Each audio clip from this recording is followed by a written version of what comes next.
bagaimana kabarnya? Semoga kalian semua baik-baik saja.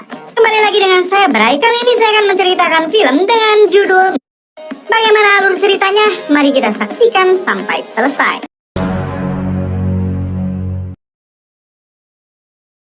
Film diawali dengan memperlihatkan sepasang suami istri yang sedang bepergian untuk berlibur. Tidak ada siapapun di dalam perjalanan ini selain si istri yang bernama Jess dan si suami yang bernama Geralt. Di tengah perjalanan, mereka pun dikejutkan dengan seekor anjing yang ternyata sedang menikmati sebuah bangkai. Tapi Geralt tidak mau ambil pusing dan ia pun kembali melanjutkan perjalanannya. Setelah berjam-jam di perjalanan, mereka pun tiba di sebuah villa yang sengaja disewa untuk beberapa hari.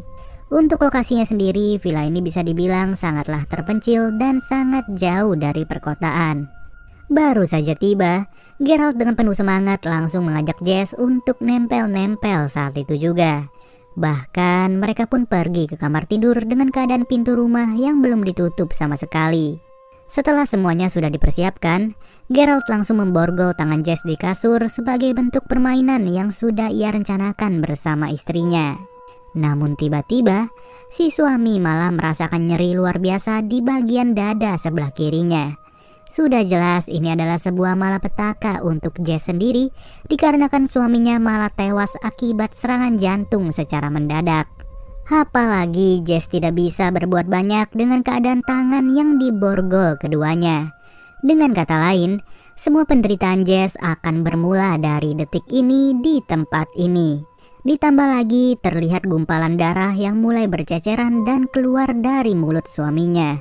Jujur aja, kalau posisinya seperti ini sih, yang bisa dilakukan Jess hanyalah berteriak sekencang-kencangnya.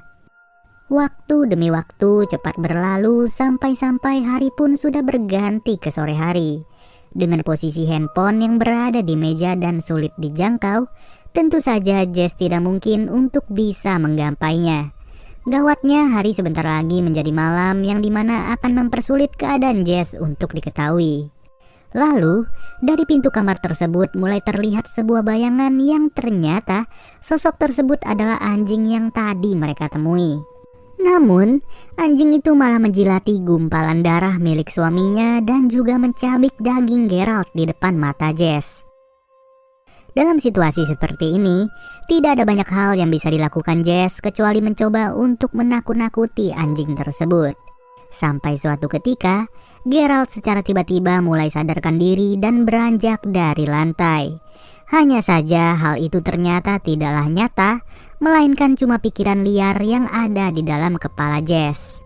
Situasi pun menjadi sulit bagi Jess dalam kesendirian yang sunyi dan tertekan secara psikologi. Mau tidak mau, Jess mulai mencoba untuk meraih handphone yang ada di sebelahnya. Tapi tetap saja, seberapapun usaha yang dikeluarkannya, ujung-ujungnya handphone itu tidak tersentuh sama sekali. Lalu, Jess yang merasa haus mulai mencoba untuk meraih segelas air yang berada di atasnya. Akan tetapi, baru saja gelas itu dipegang, ternyata mulutnya Jess tidak mampu untuk menjangkau gelas tersebut. Ya, dengan berat hati, segelas air yang segar itu harus ia letakkan lagi di papan kayu. Singkat cerita, berjam-jam sudah dilewati oleh Jess dengan keadaan tidak berubah sedari awal. Satu-satunya hal yang bisa diperiksa oleh Jess hanyalah papan kayu yang berada di atasnya. Benar saja, di bagian kiri dari papan itu terdapat sebuah kartu yang berhasil diraba oleh Jess.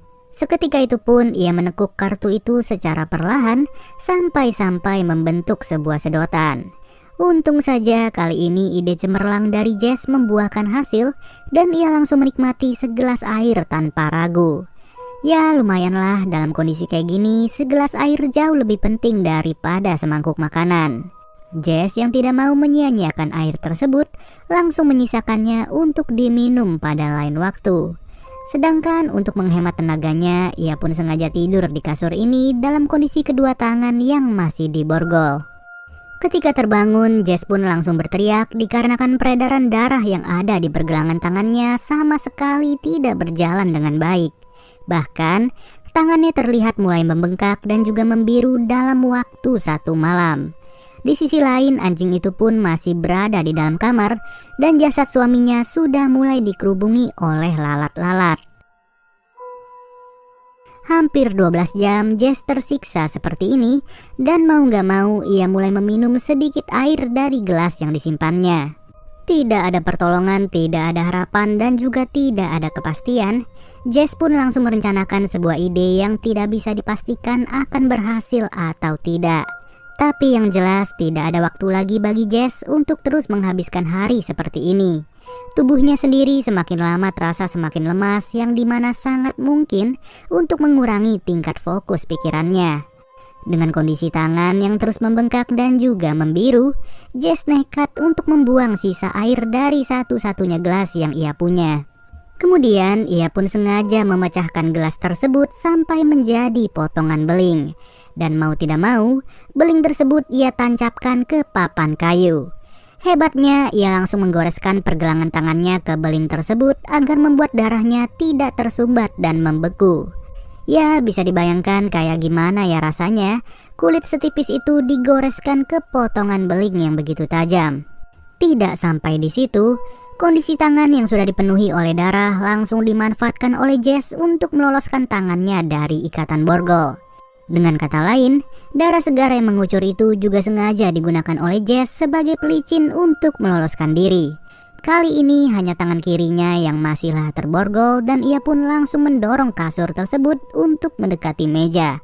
Sudah dipastikan ia bertujuan untuk menggapai handphone yang ada di sebelahnya menggunakan jari-jari dari kakinya. Sialnya, setelah handphone diambil, ternyata handphone tersebut sudahlah kehabisan baterai. Mau tidak mau, ia kembali menggeser kasur itu dan berusaha untuk menggapai kunci borgol yang diletakkan oleh suaminya. Momen paling menegangkannya sih, jangan sampailah kunci itu terjatuh dan terpental dari jangkauan Jess. Usaha demi usaha ia lakukan secara pasti, sampai pada akhirnya borgol itu pun berhasil terlepas. Hal pertama yang dilakukan oleh Jess saat terlepas adalah meminum air keran dan juga membilas tangannya yang sudah dipenuhi darah. Lalu, darah yang terus mengucur dari tangannya itu mulai diperban serapih-rapihnya. Tapi lagi-lagi saat ia baru saja melihat kunci mobil, Jess malah terpingsan secara tiba-tiba. Saat terbangun, hari pun ternyata sudah menjadi malam dan ia melihat jasad suaminya yang sudah tidak berbentuk. Dengan keyakinan yang begitu kuat, ia pun langsung mengambil kunci mobil dan pergi dari tempat yang mengerikan itu. Namun sialnya, Jess yang sudah terlalu lemas membuat dirinya sulit untuk menyetir. Ya, ujung-ujungnya ia pun harus menabrak sebuah pohon dan mengalami benturan yang cukup keras. Tapi beruntungnya ada penghuni sebuah rumah yang menyadari suara benturan itu. Alhasil kedua penghuni itu pun beranjak keluar untuk menolong Jess yang sudah sekarat. Singkat cerita, Jess dibawa ke rumah sakit dan mengalami trauma yang cukup serius di kepalanya. Hanya saja setelah beberapa bulan ia berhasil pulih dengan normal dan menulis seluruh kisahnya ke dalam sebuah buku. Walaupun ia harus sendirian tanpa pendamping dan juga tanpa anak seorang pun, tapi ia tetap bahagia untuk memulai kehidupannya yang sudah mulai membaik. Ya, pada intinya film ini cukup unik dikarenakan hanya berkonsep pada satu latar tempat. Meskipun begitu, jangan sampailah kita melakukan sesuatu yang tidak masuk akal dan membuat sengsara di kemudian harinya.